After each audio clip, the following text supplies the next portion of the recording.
বিসমিল্লাহির রহমানির রহিম। আসসালামু আলাইকুম রহমতুল্লাহি ওয়া বারাকাতুহু। প্রিয় শিক্ষার্থী, আপনারা কেমন আছেন? আমার অনলাইন ক্লাসে আপনাদের সবাইকে স্বাগত জানাচ্ছি। আমি মোহাম্মদ ইফতেখার আলম। আমরা দ্বাদশ শ্রেণীর উচ্চতর গণিত দ্বিতীয় পত্রের বাস্তব সংখ্যা ও অসমতা চ্যাপ্টারের আরেক স্টাইলের অঙ্ক নিয়ে হাজির হলাম। একটু আগে আমরা এক স্টাইলের অঙ্ক দেখাইছিলাম। এখন এই ক্লাসে বা এই ভিডিওতে আমরা অন্য স্টাইলের অঙ্ক দেখাচ্ছি। এই অঙ্কটা অনেকবার পরীক্ষা আসছে। এখন বলা হচ্ছে এখানে পরম মান চিহ্নযুক্ত আছে। আমরা এখন পরম মান চিহ্নযুক্ত এই অসমতাটাকে পরম মান চিহ্ন ব্যবহার না করে প্রকাশ করতে বলেছে। তাহলে সলিউশনটা দেখুন। দেওয়া আছে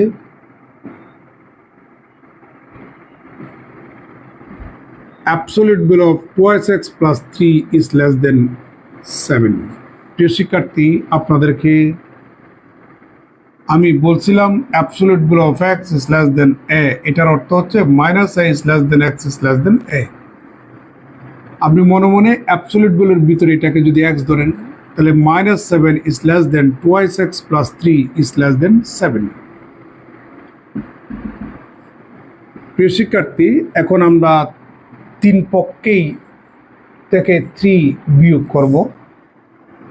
তাহলে -7 - 3 is less than 2x plus 3 minus 3 less than 7 minus 3। এখানে পাচ্ছি আমরা -10 is less than 2x is less than 4। আপনি উভয় পক্ষতে উভয় পেরা তিনটা পক্ষ, এখানে তিনটা পক্ষকে আপনি 2 দিয়ে ভাগ দেন, তাহলে পাচ্ছেন -5 is less than x is less than কত 2। এটাই হচ্ছে আমাদের পরম মান যুক্ত অসমতাকে পরম মান মুক্ত অসমতায় প্রকাশ করলাম। যেটুক বলেছে আমরা টুক কমপ্লিট করলাম। প্রশ্নটা এভাবেও হতে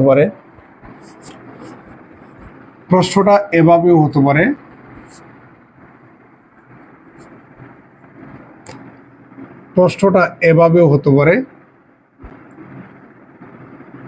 absolute value of 2x plus 3 is less than 7, এতকে সমাধান করো।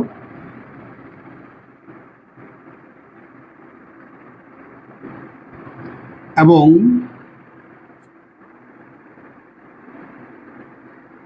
সমাধান সেটকে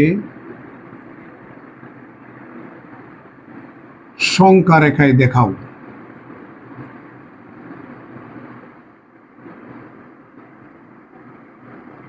প্রশ্নটা এভাবেও হতে পারে। এটাই হচ্ছে আমাদের এর সমাধান।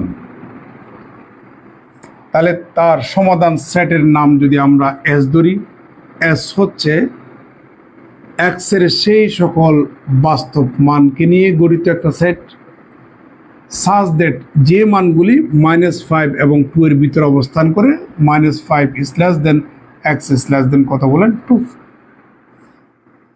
প্রিয় শিক্ষার্থী, এটাকে আপনি চাইলে এভাবে লিখতে পারেন, s equal to -5 থেকে 2, এভাবে আপনি লিখতে পারেন। এটা আমরা ইন্টারভেল আকারে লিখলাম। এটাও একটা সেট, ইনফাইনিট সেট, এটাও সেট, ইনফাইনিট সেট। তাহলে আমরা সমাধান করলাম, সমাধান করার পরে আমরা সেট গঠন করলাম। এটা লেখার দরকার নাই। এই যে সমাধান সেটকে এখন সংখ্যা রেখায় আমরা দেখাবো। সংখ্যা রেখায় দেখাচ্ছি। প্রিয় শিক্ষার্থী, আমি একটু আগে বলছিলাম এর আগের ক্লাসে, সংখ্যা রেখার বৈশিষ্ট্য হচ্ছে যত ডানে যাবে তত মান বাড়তে থাকবে, যত বামে আসবে তত মান কমতে থাকবে। এখানে -5 এবং 2 দেখতে পাচ্ছি, নিশ্চয়ই 2 বড়, -5 ছোট। তাহলে -5 থেকে 2 এর ভিতরে এখানে ইকুয়াল নেই।